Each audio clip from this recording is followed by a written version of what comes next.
Africa महाद्वीप और उसके पश्चिमी तट पर अवस्थित तेल भंडार से समृद्ध एक देश गैबोन या फिर गैबन, जिसकी राजधानी लिब्रविले है। साथ ही इस देश के किनारे बसे पड़ोसी अफ्रीकी राष्ट्र हैं कैमरून, गिनी और कॉन्गो। इस देश में हाल ही में तख्ता पलट की घोषणा की है वहां के सैन्य अधिकारियों ने।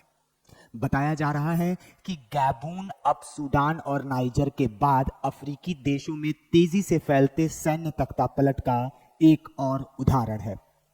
गैबून में जिस प्रकार से तख्तापलट चुनाव के तुरंत बाद किया गया, ये किसी भी देश में लोकतांत्रिक प्रक्रिया के तहत चुनाव कराने के बाद जो नतीजे आते हैं उस पर एक नया प्रश्न चिन्ह है। सैन्य अधिकारियों का कहना है कि चुनाव में अंतर्राष्ट्रीय परीक्षकों ने भी दावा किया है कि धांधली की गई है और हम देश और सीमा की रक्षा के लिए देश का शासन प्रशासन अपने हाथ में लेते हैं और सभी अंतर्राष्ट्रीय सीमाओं को सील करते हैं।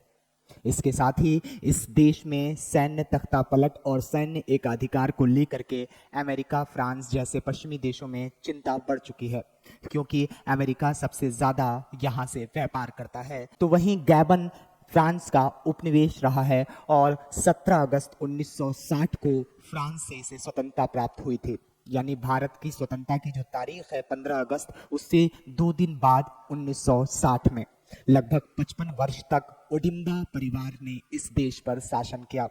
हाल ही में ओडिम्बा फिर से चुनाव जीत करके तीसरी बार राष्ट्रपति बनने वाले थे, लेकिन जैसे ही चुनाव के बाद घोषणा हुई उनके जीत की, सेना ने उन्हें नज़रबंद कर दिया। अब किसी भी यूपीएससी, पीसीएस या फिर अन्य स्टेट एग्जामिनेशन के लिए ज्योग्राफी में मैप का पोर्शन इंपॉर्टेंट हो जाता है। ऐसे में इस गैबन देश के बारे में आपको जानना चाहिए। इसके साथ ही साथ आपको यह भी जानना चाहिए कि ओपेक कंट्री क्या होती है, क्योंकि ये गैबन तेल समृद्धशाली देशों की सूचियों में आता है और यह ओपेक समूह का एक सदस्य भी है। आप पीछे चित्र में देख सकते हैं कि किस प्रकार से सेना ने तख्तापलट किया और ओडिम्बा को नजरबंद करके ऐलान किया अपने देश में कि अब सेना ही गैबन देश का पूरा शासन देखेगी। गैबन का अगर हम मैप में देखें तो यहाँ हमें मैप में प्रदर्शित होता है, एक तरफ कॉन्गो, ऊपर कैमरून और इधर इक्वेटोरियल गिनी, और ये पूरा गिनी की खाड़ी वाला एरिया दिख रहा है आपको, और यहीं पे आपको गैबून नामक देश दिखेगा जिसकी राजधानी लिब्रविले है और ये कोस्टल एरिया में अवस्थित राजधानी है। ठीक है, साथ ही साथ आप ये भी जानने का प्रयास करें कि ओपेक कंट्री क्या होती है। अगर हम ओपेक की बात करें तो ओपेक के लिए आप डायरेक्ट जा करके सर्च कर सकते हैं व्हाट इज ओपेक कंट्रीज।